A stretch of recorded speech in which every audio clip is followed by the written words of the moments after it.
Hey guys, welcome back to Tower of God New World. In today's video, we've got a whole new round of dev notes from the Korean side. Now, this was officially posted on the Korean forums, which is over here, which you can translate over there as well through your browser if you want to. But I'm just going to look at the post over here on Pridewin. They've done all the translations and put it into a clean format. Now, the first thing we do have is Yeon, or Y-E-O-N.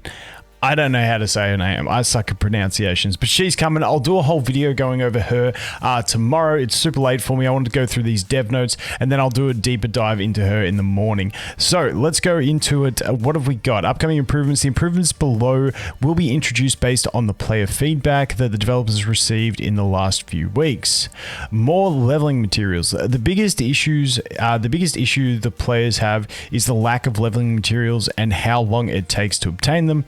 To make it easier to level up the characters, here's what will be added to the game. A monthly logging calendar will be introduced that contains leveling materials, purple orbs, summoning tickets, and gems. Not too bad. We'll have to see how many.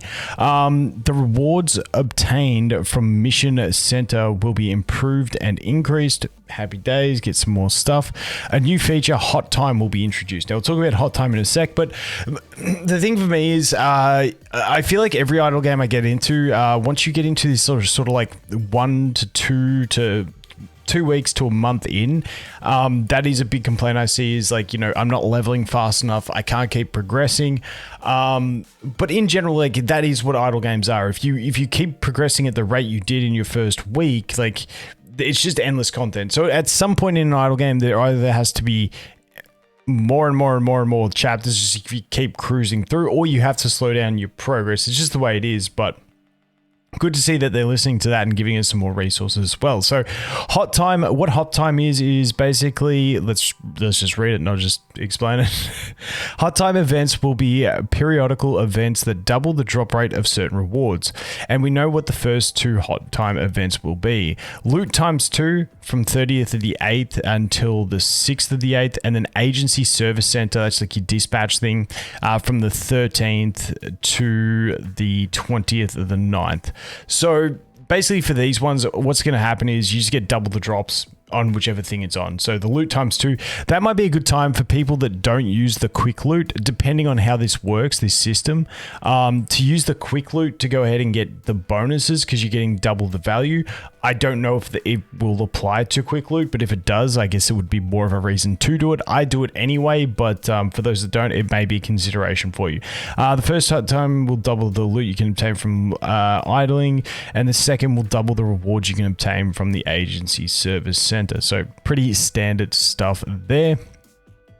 SSR Plus and how hard it is to get them.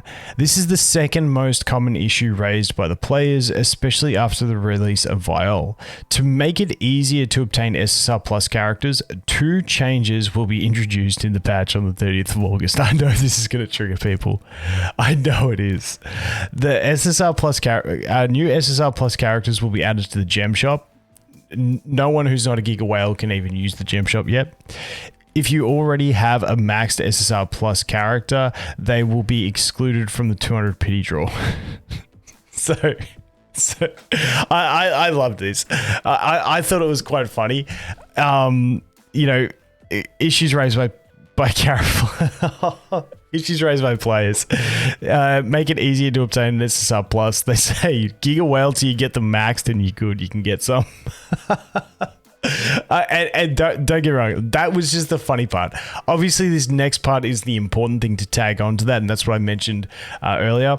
Those are short-term solutions, but the devs are also working on improving the system in the long term. One of them is the ability to choose what SSR Plus you would like to obtain, but no details were provided at this moment. So, like, a wish list for SSR Pluses, I guess, would be nice. And then you can just select the one you want, go all in, and away you go. I don't know. We'll have to wait and see. But like I said, when you just see like their first answer is, we'll just make the Giga Whale features a bit more friendly, which yes, 100%. Like if I was a Giga Whale and I had all of them maxed and all I wanted was Viole, the new character, and it just kept giving me the other ones, I would be triggered beyond belief for how much I would have spent to do that. So yes, that is a good fix to keep the Giga Whales happy, and at the end of the day, the Giga Whales do run the game for us. They keep it alive. They keep the lights on. So I'm cool for that, but obviously the rest of the player base, you know, there is issues with the SSR Plus and the way you get them. So that's good to see. PvE content. The third issue players raised is the low variety when it comes to PvE content, and that there's not enough things to do. And here's what's coming in the next update. We get more floors, we get main story act, we get Trail of Chaos expanded to 50 stages from 250 to 300, and then the arena simulation. These don't alleviate the lack of PvE content, I would say. Honestly, I don't have an issue with PvE content. The only thing I have an issue with is the guild content, where we just have this massive dry patch where all you do is logins. Like, I'd love to have something else to do in the guilds in between the whole boss thing. Like, the boss thing was really fun. Like, I thoroughly enjoyed it. I enjoyed the search days, and then I enjoyed the boss battle days, but the downtime is huge. So that's what I'd like. But honestly, in general, like the PvE modes between, you know, trial and campaign and then the faction trials, I don't mind that loop. Like, it doesn't bother me too much, but like it's cope. This is another Giga Whale thing. I mean, the main story act's good because that's just a free 10 pull on everyone that they introduce. So hopefully, like, I think I've gone through like 5 chapters now where I haven't had the story act. So it's like 50 summons just going begging because they haven't introduced the story yet. Just give me the summons. Don't worry about the story. Just give me the summons. But yeah, floors, that's not going to affect too many people.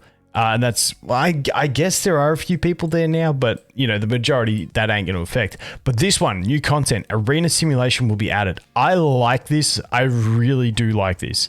So that's a bit of a look at what it's like showing you over there, but this is a really cool thing. I do really appreciate this. Arena simulation is a playground mode where you can pick both the enemy and allied team and configuration, and configure a lot of things, including Shinsu levels and grades.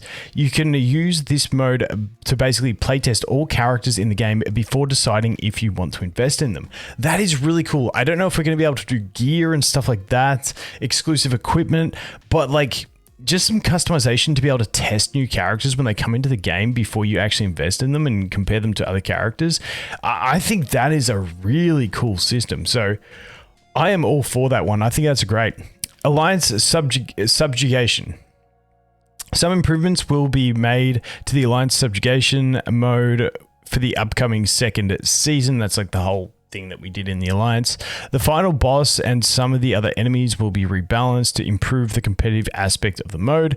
Arena improvements. Here's a list of the arena improvements that will be introduced on the 30th of August. The daily and weekly rewards will be increased. Nice.